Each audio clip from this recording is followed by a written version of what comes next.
En esta mañana preciosa que Dios nos da, queremos, en mi caso, continuar la prédica que estábamos tratando sobre el libro de Jonás.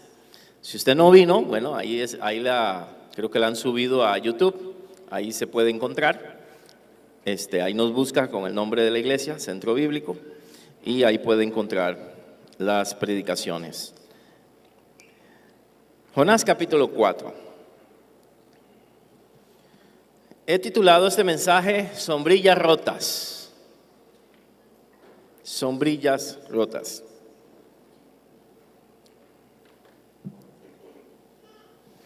Debiéramos preguntarnos ¿por qué sombrillas, verdad? ¿Por qué utilizamos esta idea? ¿Para qué sirve una sombrilla, hermanos? Quiero hacer una pregunta aquí. ¿Para qué sirve una sombrilla? ¿Para protegerme de qué? Ok, ahí me dijeron del agua, hermanos. La sombrilla se hizo para el sol, para protegernos del sol. Que la utilizamos como paraguas, ¿verdad? Es otra cosa. O acá en Costa Rica se usan indistintamente, casi como sinónimos. Pero la sombrilla se supone que es para protegerme del sol, ¿verdad? Entonces nos vamos a basar en esa línea. Yo no sé, ¿alguna vez se le ha doblado a usted una sombrilla en plena vía pública? Le ha quedado como al revés. Qué vergüenza cuando pasa eso. O se le ha llevado el viento y usted se queda ahí viéndola. Yo me he quedado con la manigueta en la mano, ¿verdad? Puede suceder, depende de la calidad de la sombrilla, de los años que tenga la sombrilla, de los usos que tengan, la marca, etcétera. La sombrilla fue creada para protegernos del sol, a diferencia del paraguas que se supone que es para el agua, ¿verdad? Supuestamente. Bueno, hoy vamos a tratar un poquito sobre eso. ¿Cuáles son nuestras sombrillas? ¿En qué nos refugiamos? ¿En qué buscamos sombra? ¿En qué nos protegemos? Muchas veces hay personas que se protegen bajo la sombra de la estabilidad económica y financiera y creen que eso les va a dar seguridad. Claro, puede darla hasta cierto punto. O el reconocimiento personal, un título, un cargo, un puesto, algo que hayamos alcanzado, y ese título, yo creo que eso me va a dar a mí seguridad. Hoy vemos que el título no da seguridad tampoco. La rutina, los que nos gusta controlar las cosas, ¿verdad? Tener todo bajo control. Cuando algo se sale de ese control, usted se desespera, ¿verdad? Porque las cosas no van como usted quiere. Y esa es su sombrilla de protección, el control. O las relaciones humanas. Tal vez mi sombrilla es mi pareja y yo me refugio y me cuido en ella. Pero si ella no está o ella falla, probablemente me puedo desestabilizar, o mis hijos, o alguna amistad con la cual yo me apoyo y prácticamente mi vida gira alrededor de esta persona. Bueno, Jonás también buscó su sombrilla. Jonás también buscó su refugio y no fue en el Señor, a pesar de lo que hemos estudiado nosotros acá, a pesar de lo que hemos visto nosotros con respecto a Jonás. Jonás toma una actitud muy, muy extraña. Vamos a leer los primeros versículos. Jonás 4, del 1 al 4. Pero Jonás se apesadumbró en extremo y se enojó. Era enojón. Y oró a Jehová y dijo: ahora, oh Jehová, ¿no es esto lo que yo decía estando aún en mi tierra? Por eso me apresuré a huir a Tarsis, porque sabía yo que tú eres Dios clemente y piadoso, tardo en enojarte y de gran misericordia, y que te arrepientes del mal. Ahora pues, oh Jehová, te ruego que me quites la vida, porque mejor me es la muerte que la vida. Y Jehová le dijo: ¿haces tú bien en enojarte tanto? Verso 1 al verso 4 nos refleja la actitud que tenía Jonás. Pero ¿qué había pasado? Les recuerdo a aquellos que no han estado en el culto anterior.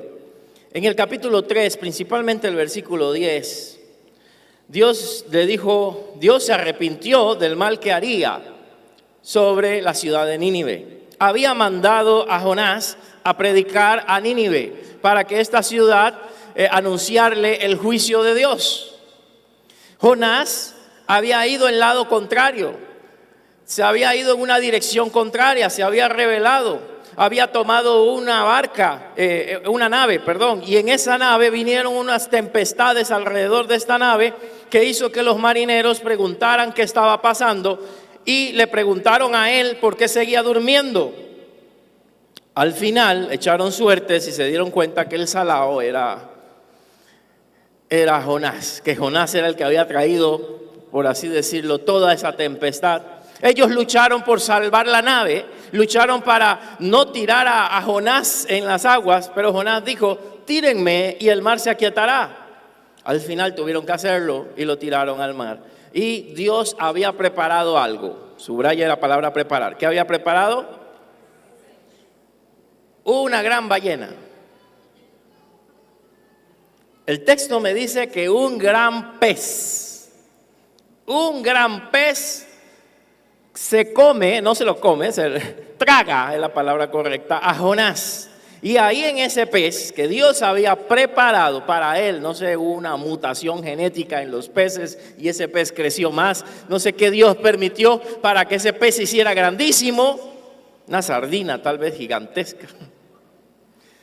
Se lo traga, Dios permite que no lo digiera y se queda 3 días, 3 noches en el vientre del pez, sin comer, sin tomar agua, en profunda oscuridad. ¿Qué él quería? ¿Qué él había dicho que quería? Morir. Eso lo vamos a ver también en este capítulo. Quiero morir. Pero cuando está ahí en profunda oscuridad 3 días, clama a Dios. Cuando la gente a veces está en aprietos, clama a Dios. Cuando la gente la ve difícil, clama al Señor. Y en medio de su clamor, dice muchas cosas muy bonitas ahí en esos capítulos. Pero dice, cumpliré lo que te prometí. ¿Y qué hace el pez? Va a la orilla y lo vomita. Así que Jonás vomitado, ¿verdad? No sabemos si tuvo tiempo de bañarse, de lavarse. Él va caminando buscando la ciudad de Nínive. Y la ciudad de Nínive estaba a cientos de kilómetros de la costa hacia adentro. Y recorrer la ciudad de Nínive demoraba más de 3 días. Así que con hambre y con todo y con 3 días de atraso, tiene que cumplir la palabra de Dios. Y él anuncia, Nínive dentro de 40 días, el número 40 es utilizado para juicio, dentro de 40 días será destruida. Y bueno, es lo único que dice. Eso es un profeta, anuncia lo que Dios le dice. Es lo único que menciona, no le añade más, no le quita, anuncia lo que Dios le dice. Obligado por la circunstancia, obligado por Dios.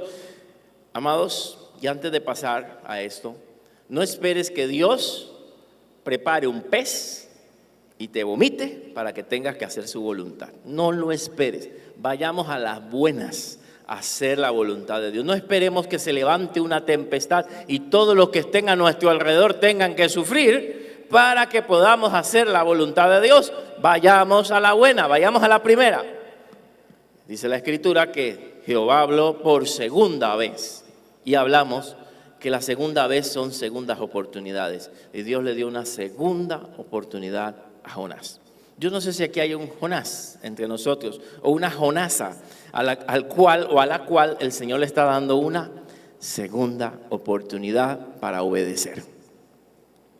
Ahora, volviendo al capítulo 4, amados, dice que Jonás se apesadumbró cuando vio ¿qué? Cuando vio que la gente se arrepintió.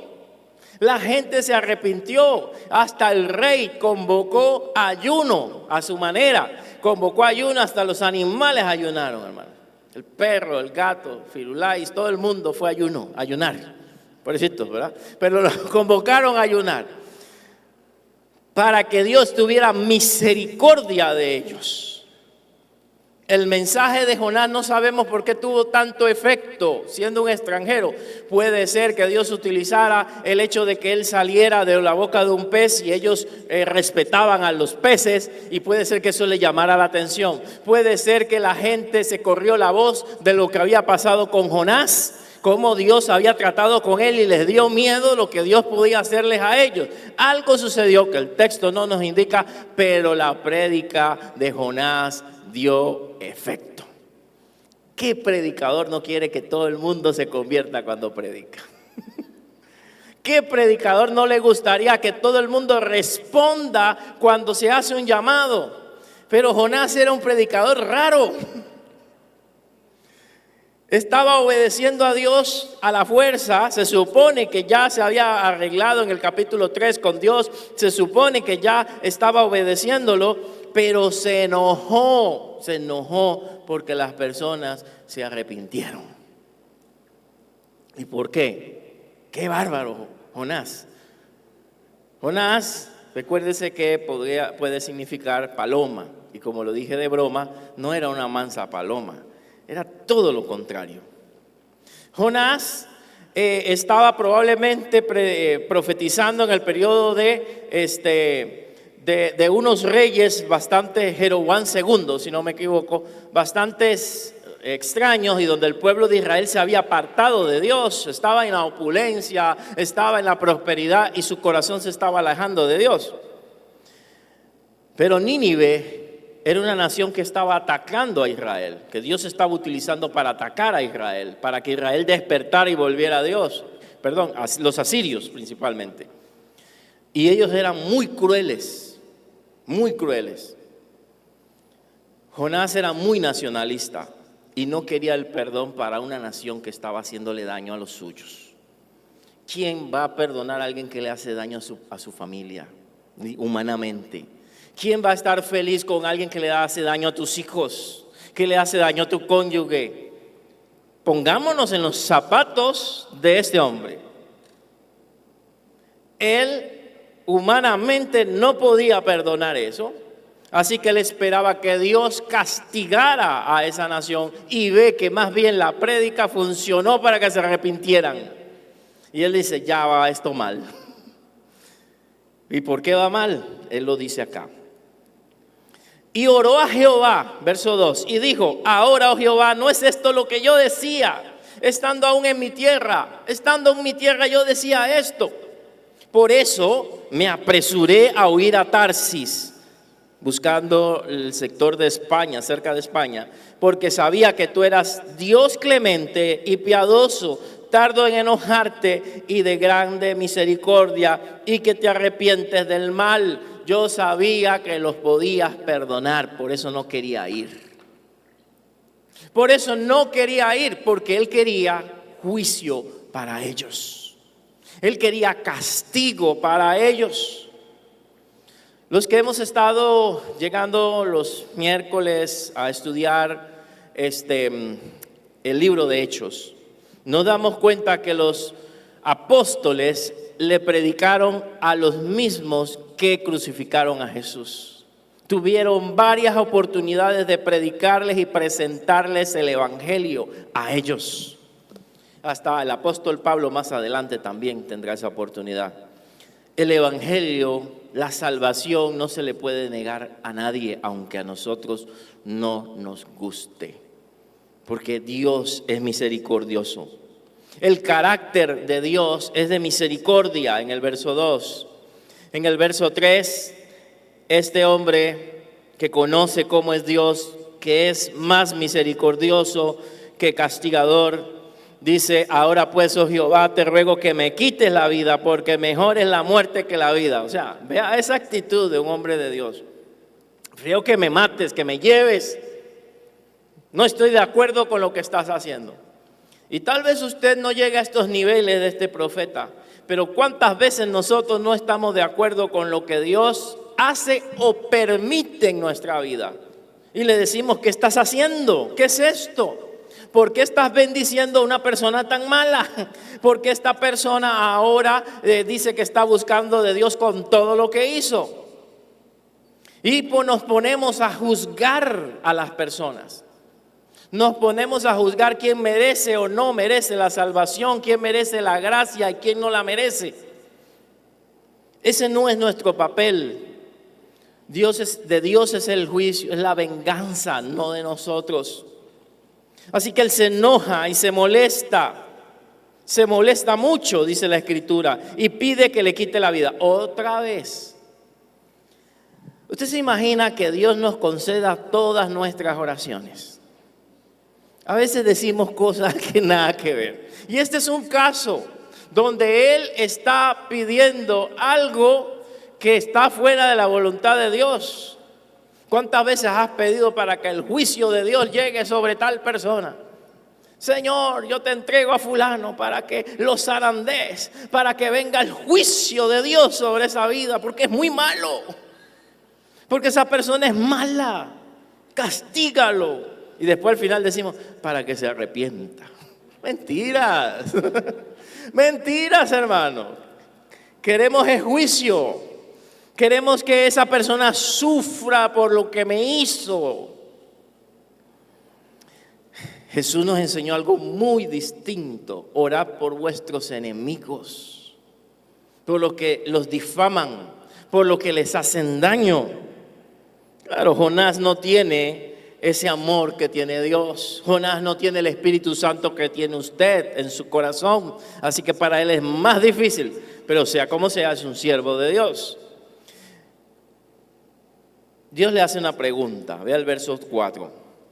Y Jehová le dijo, ¿haces tú bien en enojarte tanto? ¿Está bien eso? Eso es todo lo que le dice el Señor. El Señor no lo reprende, no lo castiga por ser rebelde, sino le dice, está correcto lo que tú estás haciendo, está correcto que te enojes por eso. ¿Cuántas veces usted le ha dicho tal vez a alguno de sus hijos, los que tienen hijos, verdad? Cuando se portan así como rebelditos, está correcto lo que estás haciendo. Y tal vez eso es suficiente para que la persona analice, ¿son correctas tus palabras? ¿Está bien lo que estás haciendo? No necesitas darle detalle. La persona sabe que estás actuando mal. Jonás sabía que estaba actuando mal. Y hasta ahí el Señor para la conversación con él. No le dice qué va a hacer con Nínive. Jonás está suponiendo que porque Nínive se había arrepentido, probablemente él pasaba por la ciudad y veía a la gente llorando y la gente ayunando. Y él decía, no hombre, el Señor los va a perdonar. ¿Qué va? Y él calcula que Dios los va a perdonar. ¿No es esto lo que yo te decía? Pero hermanos, Jonás se parece a nosotros en mucho sentido. Va a ver por qué. Nuestro amigo Jonás, en el verso 5, sale de la ciudad. Él salió de la ciudad y acampó hacia el oriente de la ciudad y se hizo una enramada. Se hizo ahí una tiendita, ¿verdad? Con matitas ahí, probablemente se hizo ahí una enramada. Y con indiferencia, hermanos, él esperaba qué iba a pasar con Nínive. Dice que salió de la ciudad, hizo una enramada y se sentó debajo de ella a la sombra hasta ver qué acontecería con la ciudad. O sea, dese la idea. Tiene el tiempo, ¿verdad? Tiene el tiempo para hacer una enramada. Hace su enramadita y cree que está viendo televisión o una serie de Netflix o algo así. Se sienta ahí frente a la ciudad. Voy a ver cuando caiga el fuego. Voy a ver cuando tiemble, no sé cómo Dios, qué va a usar para castigarlo, o venga un ejército y los arrase y queme toda la ciudad. Pero dice, voy a sentarme a ver esto. Pero ¿de dónde él saca esa deducción? ¿De dónde saca esa deducción si se supone que él conoce a Dios, que es grande misericordia?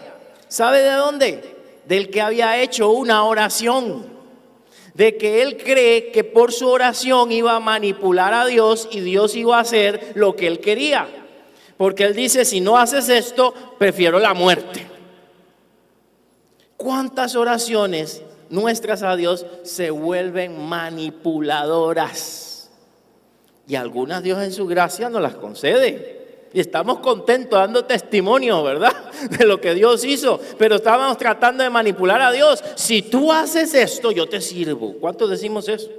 Si tú sanas a un familiar, ahí me vas a tener en los cultos. No me voy a perder un culto de enseñanza. Voy a estar en los cultos de oración. Si tú haces esto. Y él había dicho, cumpliré lo que te prometí. Mentiroso. No quería cumplir. ¿Cuántas veces, hermanos, cuántos cristianos creen que pueden torcer hoy el brazo de Dios por declarar, por cancelar, por confesar? Y ya creemos que con eso Dios tiene que hacer lo que yo quiero porque yo lo declaré y soy su hijo, hijo del rey. No, mi hermano. Perdóneme si eso es lo que le han enseñado en otro lugar. La Biblia me dice que Dios es soberano y Él está por encima de mis caprichos y mis deseos. Él establece su voluntad. Ahora, si algo que yo estoy orando está de acuerdo a su voluntad, dice la Biblia, lo voy a obtener. Si algo que yo estoy pidiendo está de acuerdo a su plan, claro que sí. Y Él nos dice, pidamos y recibamos. Pero cuando lo que yo estoy pidiendo no está de acuerdo a su voluntad, aunque usted tenga fe, aunque usted haya atado, aunque usted haya cancelado, como enseñan en otros lados, y aunque usted haya hecho un nudo, no va a suceder porque Dios es soberano y nadie lo manda a Él. Pero Jonás está haciendo impresión. Me siento aquí. A ver, ¿verdad? Ya yo le dije que cualquier cosa prefiero la muerte. No me ha matado, entonces seguro viene el juicio. Se sienta ahí a esperar, hermanos, y a esperar, y a esperar. Cuando las oraciones son sinceras, pero no están en la voluntad de Dios. Y Dios nos hace la misma pregunta, ¿por qué te enojas? La misma pregunta es para nosotros, ¿por qué te enojas? Porque Él no ha hecho eso, porque Él no intervino cuando un familiar tuyo se enfermó, porque Él no te sacó de una prueba en la cual tú esperabas que Él te ayudara. A veces necesitamos pasar por ciertas circunstancias para aprender, porque Dios quiere enseñarnos algo. Y hay circunstancias que no son bonitas, pero tenemos que pasarlas y Dios las permite. En este caso hay una razón. Hay una razón por la cual el Señor tiene misericordia de la gente de Nínive. Aunque Él quería juicio. Es más, la gente de Nínive, esta generación se convirtió primero que el pueblo de Israel. El pueblo de Israel estaba rechazando a Dios en ese momento. Y estos que no eran de la fe, se arrepintieron. Tenemos que tener cuidado cuando juzgamos a los demás. Porque tal vez su corazón se abra más fácilmente que los nuestros, que estamos oyendo la palabra día tras día y que tenemos la palabra de Dios. ¿Qué sucede, hermanos? Como la cosa va demorando tiempo, como va pasando el tiempo, Jonás se hace una enramada. Jonás no celebra la salvación de las personas ni que se estén arrepintiendo. Jonás se sienta fuera de la ciudad y construye una enramada, como les he hablado. ¿Cuántas veces nosotros también construimos nuestra enramada para quedarnos ahí? Para quedarnos confortables, que no me pegue el sol. ¿Cuántos han ido a la playa últimamente? No, nada, solo una, nada más. ¿Cuándo van? Mentirosos, hermanos. Cuando vamos a la playa, ¿qué buscamos? Sombra. Dice alguien, sol. Probablemente un rato, pero buscamos sombra. Más yo busco la sombra porque me pongo más moreno, hermano. Busco la sombrita de una vez, ¿verdad? Entonces algunos hacen sus enramaditas, sus cosas, ahí están acomodándose para que no les pegue el sol. Pero cuando el sol va cambiando, ¿qué también hacemos? Vamos moviendo todas las cosas. Esa es la diversión de la playa. Vamos moviendo todas las cosas alrededor del sol. Yo no lo encuentro tan divertido, pero bueno, ahí vamos. Porque lo que queremos es estar confortables. Queremos estar tranquilos. Una persona que quiere estar confortable, quiero preguntarle, ¿quiere morir? ¿Usted cree que Jonás verdaderamente quería morir? Me queda la duda, tal vez en momentos, pero vea que él se cuidaba, ¿verdad? Que no me pegue el sol, ¿verdad? Hago la enramadita, me acomodo aquí. Eso no me parece a alguien que quiere morir. Si se hubiera querido morir, se tira en el desierto ahí que se queme. No, él se cuida. Hace la enramada, se acomoda, voy a ver qué Dios va a hacer, porque ya le dije que yo me quiero morir si él sigue con esa actitud. Bueno, nosotros también creamos enramadas, zona de confort, expectativas ilusorias ahí, ¿verdad? El versículo 6 nos dice que el Señor, vea la palabra, preparó. ¿Ahora qué preparó? Una calabacera. Era una planta, creo que en egipcio le decían kiki, un ricino, una planta de aceite de castor más o menos, que crecía entre 3 a 4 metros de altura. Una sola hoja crece en cada rama, pero la hoja era grande, muy grande. Y tenía un pie muy ancho y daba refugio del calor en los desiertos. Crece muy rápido, pero igualmente se muere rápidamente ese tipo de planta. Es interesante de que Dios le preparó a él, probablemente para que cuando se moviera el sol, vea el cuidado de Dios. Se le mueve el sol, ya su enramado no va a servir. Y el Señor de bueno le pone esta planta que crezca más aceleradamente para que lo tape del sol. Vea que a veces Dios nos chinea, ¿verdad? Nos da algunos gustillos en la vida, nos concede bendiciones, porque yo no estoy hablando de un Dios, hermano, nada más que nos tiene en la miseria y que solamente sufrimiento. No piense que voy al otro extremo, no. Es un Dios también que bendice, es un Dios que tiene cuidado de nosotros. Y en ese cuidado que tenía de él, el Señor dice que hizo que creciera sobre Jonás para que le hiciese sombra sobre su cabeza y le librase de su malestar, de ese calor que tenía ahí, ¿verdad? Le pone una sombrita. Así que Jonás se puso muy contento, dice el versículo 6, se alegró por la calabacera. ¡Ay, qué dicha! ¡Ay, qué bendición! ¡Qué fresco está acá! ¡Qué rico!, ¿verdad? Aquí puedo observar tranquilo el escenario.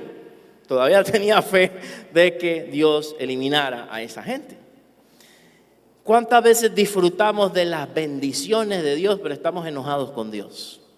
¿Cuántas veces no nos damos cuenta que Dios nos ha preparado cosas para bendecirnos y estamos quejándonos por lo que Dios no nos ha dado? Había una planta que estaba cuidando de él, que le estaba proveyendo sombra. Él debía decir: qué bueno es Dios, qué lindo es Dios que crea esto para que yo no me fatigue. No, solo lo disfruta y punto. ¿Cuántas veces disfrutas de las bendiciones que Dios te da, pero no piensas, no haces un alto? Mira qué grande es Dios que me ha dado esto y esto sin merecerlo. Que Jonás no se merecía nada, hermano. Jonás no se lo merecía, pero Dios es tan grande que nos cuida, que nos chinea, que nos da gustitos, hermano, de vez en cuando. Ahí está chineándolo a él, pero no todo es chineo. No, el chineo no va a durar para siempre. Todo lo que empieza acaba, pero al venir el alba del día siguiente, otra preparación. Dios preparó ¿qué cosa? Dios preparó un gusano. ¿Cuántos le gustan los gusanos? Vamos a poner esta imagen que está el gusanito por ahí. Dios preparó un gusano. Ojo, recuerde, la palabra preparar se va repitiendo acá. Lo primero que preparó Dios fue eso es lo que más predicamos, pero esto no lo decimos. Preparó un gran pez.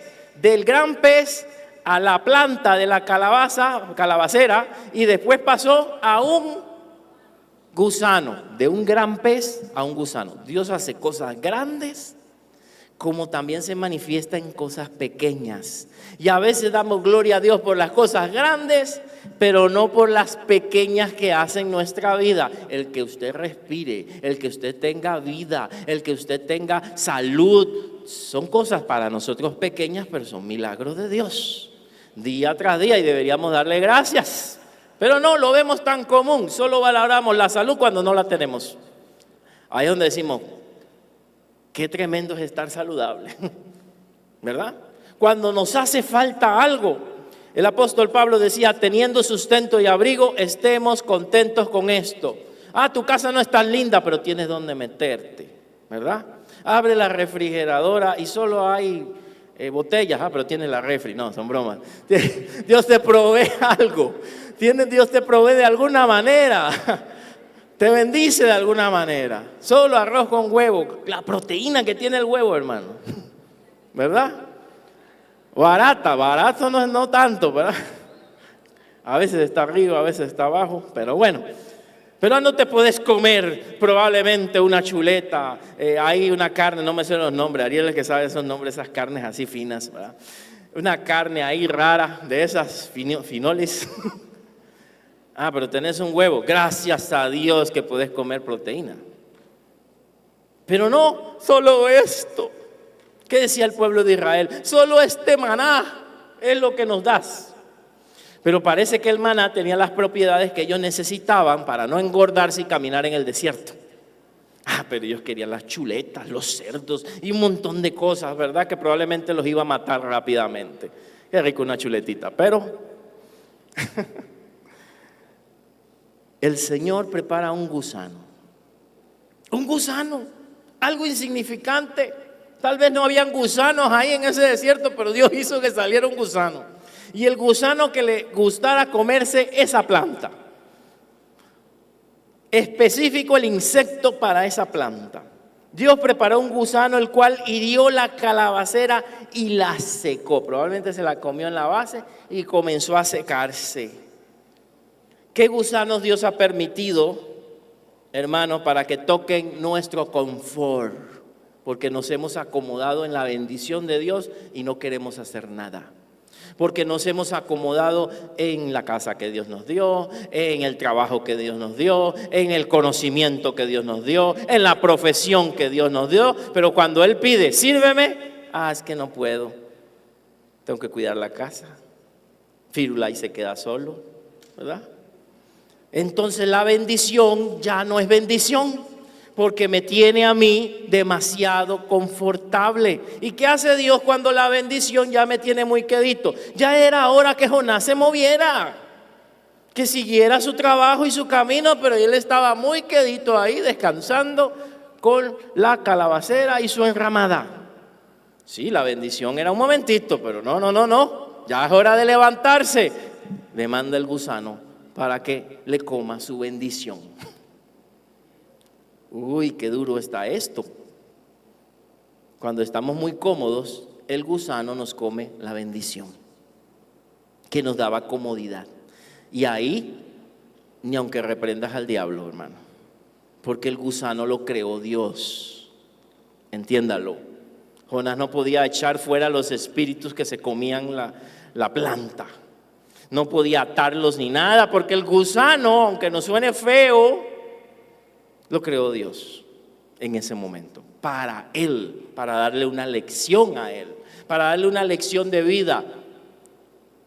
Dios quiere darle una lección. No es que te va a afligir por toda la vida, es una lección. Hay cosas difíciles en nuestra vida que Dios permite porque estamos muy cómodos y no estamos haciendo su voluntad, y necesita que nos pegue el sol para que nos despertemos, y manda gusanos a quitarnos nuestro confort para que nos despertemos.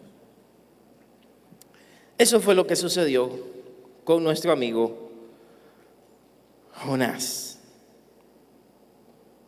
Dios preparó algo en el verso 8, otra preparación. Ahora, ¿qué preparó?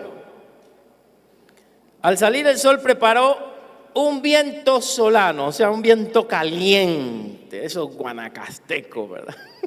Un viento de esos calientitos, y el sol le hirió la cabeza a Jonás. Y estaba que se desmayaba y de nuevo, y deseaba morirse. Diciendo, mejor sería para mí la muerte que la vida. Un profeta en esas condiciones, ¿verdad? Ese viento también Dios lo llevó para mover a Jonás. O sea, a pesar de que la plantita se había muerto, Jonás estaba acomodándose probablemente en otro lado, ¿verdad? Aquí no me muevo. Entonces Dios le mandó un viento, no el viento del Espíritu Santo, un viento pero solano, con calor, con sequedad, para que le diera en la cara, para incomodarlo. ¿Cuántas veces Dios nos incomoda para que hagamos su voluntad? Porque estamos muy queditos, muy tranquilos, con la bendición de Dios. Jonás, sin sombra, queda expuesto al calor extremo. Su colapso emocional revela que cuánto dependía él de sus refugios y no de Dios. Repasemos las cosas que Dios preparó para Jonás. Primero preparó un gran pez, que son las cosas grandes que Dios hace para que reconozcamos quién es Él. Luego preparó una calabacera, que son las bendiciones temporales que Dios nos da para confortarnos en medio del desierto. Luego un gusano, que es lo que Dios permite para que podamos incomodarnos y movernos a hacer su voluntad. Y un viento solano, ¿para qué? Que representan las aflicciones y las pruebas. Dios no solamente bendice, sino que también trae situaciones un poquito complicadas para que hagamos su voluntad. Casi la única cosa buena que creó Dios aquí para Jonás fue la calabacera. Lo demás era para nuestros ojos negativo, pero era para darle una enseñanza a Jonás.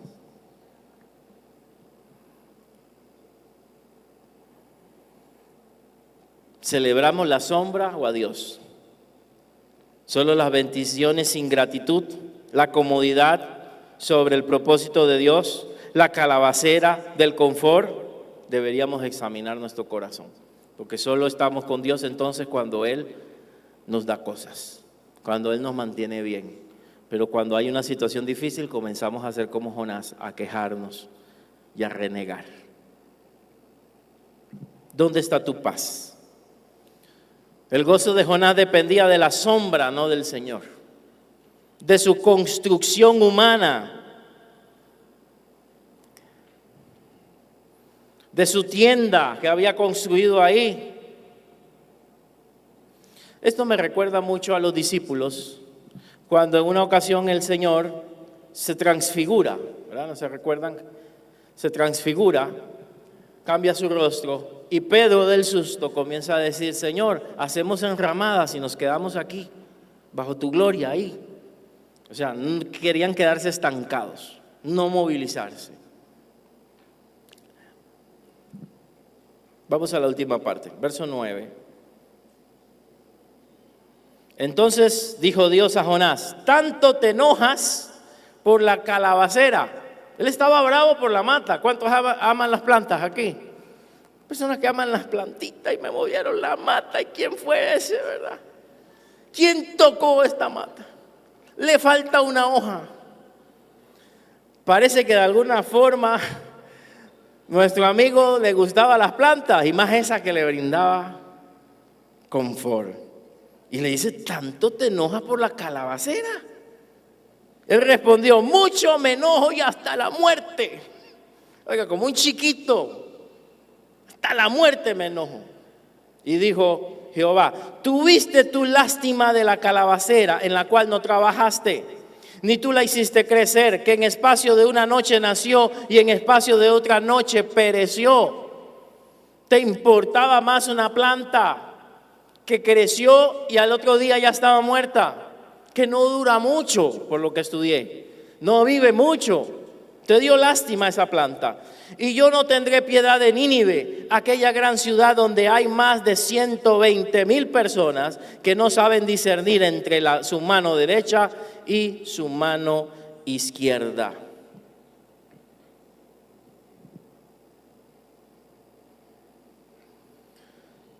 La calabacera era algo temporal, sin esfuerzo, porque él no hizo nada para sembrarla. Le causa enojo a Jonás cuando sucede. Mientras hay 120,000 personas y animales que podrían sufrir, hay una necesidad y Dios tiene compasión de esas personas. Ese es Jonás y al otro lado Dios. A veces somos así también. El corazón de Dios es amplio. 120,000 personas, ¿cómo podían haber 120,000 personas? Hay dos ideas. Una es que se trata de niños inocentes, entre recién nacidos a personas, a niños de 4 años. Él está diciendo, ahí hay niños inocentes y hay animales. Vea que a Dios le interesa a Firulais también, ¿verdad? Y hay animales, hay niños y hay animales. Hay niños, ¿por qué se piensa que es niños? Porque dice que no saben distinguir su mano derecha de la izquierda. O sea, no tienen conciencia. Esa es una posición. Y la otra posición es que se esté hablando de todas las personas en general, que no tienen conocimiento de Dios y que no saben una cosa y la otra, como él, que era judío y entendía la ley y el pueblo de Israel lo entendía. Ellos no la entienden. Ellos son ignorantes de la palabra de Dios. Hermanos, sea una o sea la otra, Dios tiene compasión. Y Dios tiene compasión de las almas. Dios tiene compasión de las personas.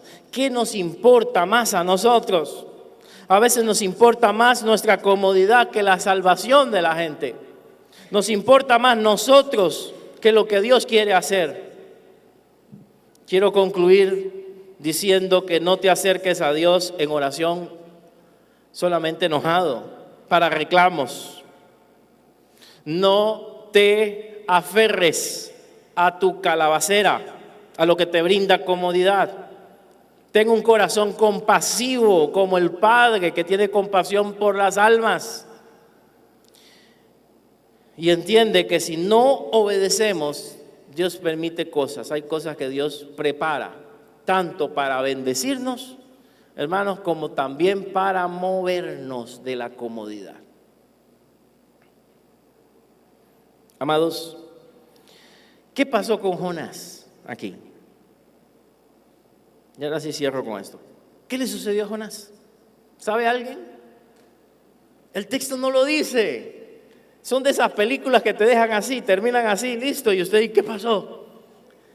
Yo le digo a mi esposa, invéntele el final. No le gusta la respuesta, no, que tiene que estar ahí al final. Invéntele el final. Y esto es para que usted le ponga el final. ¿Por qué? Porque es para que tú te identifiques con Jonás. Y usted es el que le pone el final, cómo termina la historia de Jonás. O Jonás desobedece y verdaderamente el Señor se lo lleva. Final malo.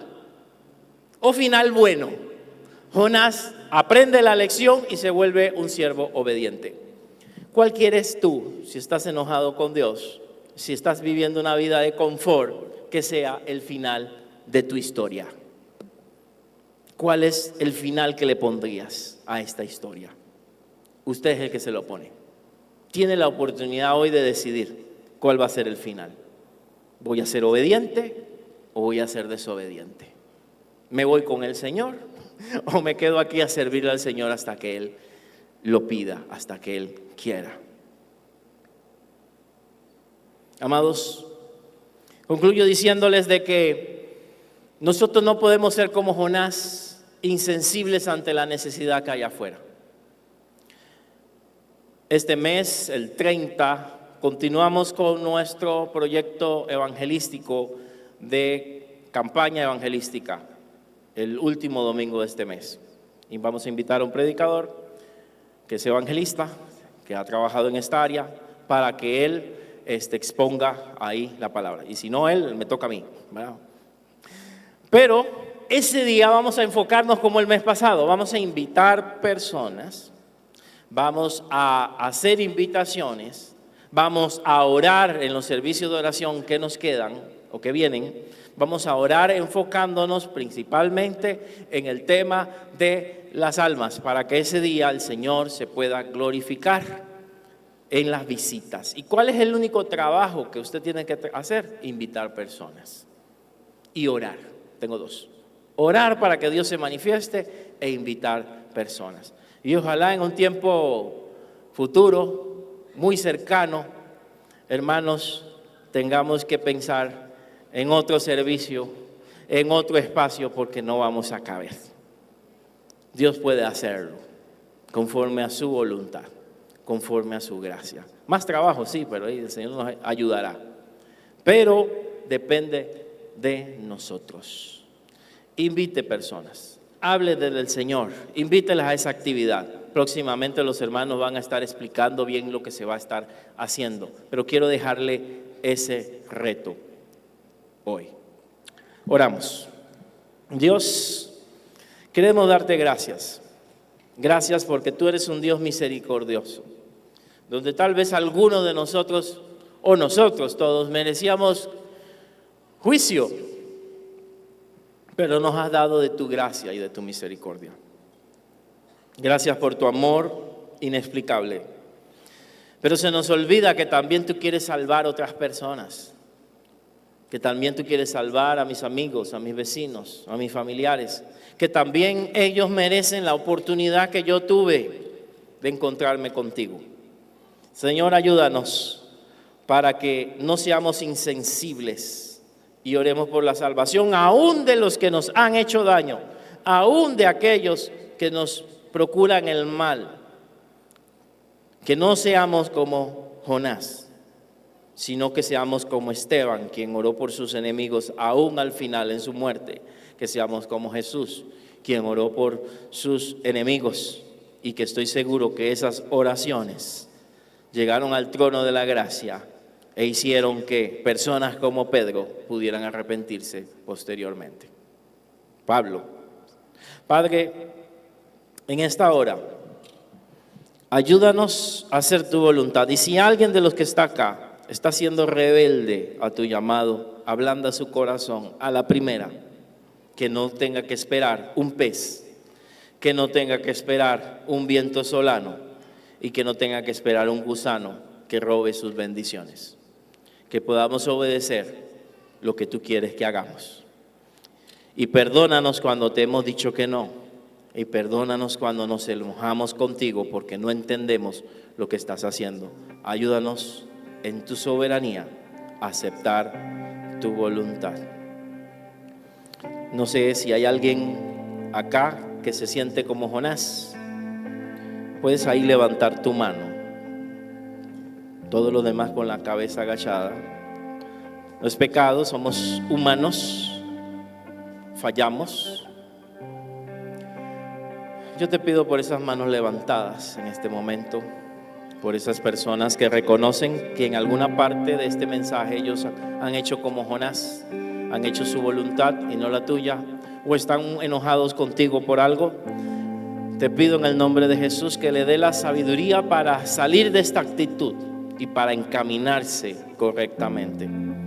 Te pido por estos hermanos y hermanas, Señor, para que les ayudes a ver tu voluntad.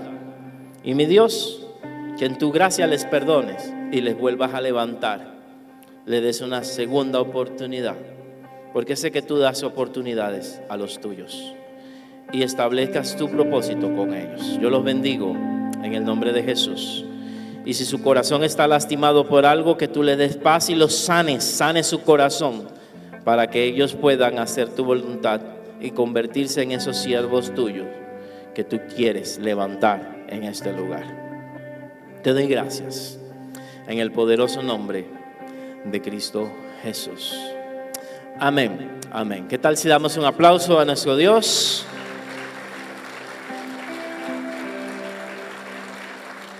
porque Él nos ama y cuida de nosotros.